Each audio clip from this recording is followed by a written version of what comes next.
6 crore net worth, তবুও retirement রিস্কে। একজন 50 বছরের ক্লায়েন্ট বললেন, আমার 6 কোটি টাকা নেটওয়ার্থ আছে, কিন্তু আমি 55-তে রিটায়ার করতে পারবো। শুনে অ্যান্সারটা সহজ মনে হলেও রিয়েলিটি ছিল একদম আলাদা। আর অ্যাসেট ছিল 1.5 কোটি টাকার নিজের বাড়ি, 1 কোটি টাকা সেকেন্ড ফ্ল্যাট, 3 কোটি টাকা আরইএসইউ প্লাস ইসপে কনসেন্ট্রেটেড, মাত্র 50 লাখ মিউচুয়াল ফান্ডে। পেপারে ওয়েলদি, কিন্তু রিটায়ারমেন্ট প্ল্যানিংয়ে আন্ডার ফান্ডেড। কারণ নিজের বাড়ি মান্থলি ক্যাশ ফ্লো দেয় না, 2 থেকে 3% রেন্ট ইল্ড ইনফ্লেশন বিট করতে পারবে না, এক কোম্পানিতে বেশি কনসেন্ট্রেশন ফিউচার রিস্ক বাড়ায়।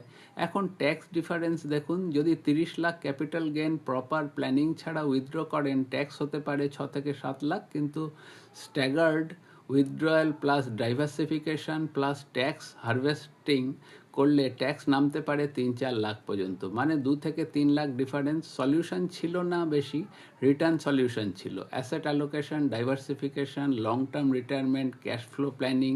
আপনার রিটায়ারমেন্ট প্ল্যানিং রিভিউ করতে চাইলে কমেন্ট করুন রিটায়ারমেন্ট। এই তথ্য শুধুমাত্র এডুকেশনাল পারপাসের জন্য। ইনভেস্টমেন্ট ও ট্যাক্স প্ল্যানিং ব্যক্তিগত ফিনান্সিয়ালস গোলস অনুযায়ী করা উচিত। ধন্যবাদ, নমস্কার, সকলে ভালো থাকবেন।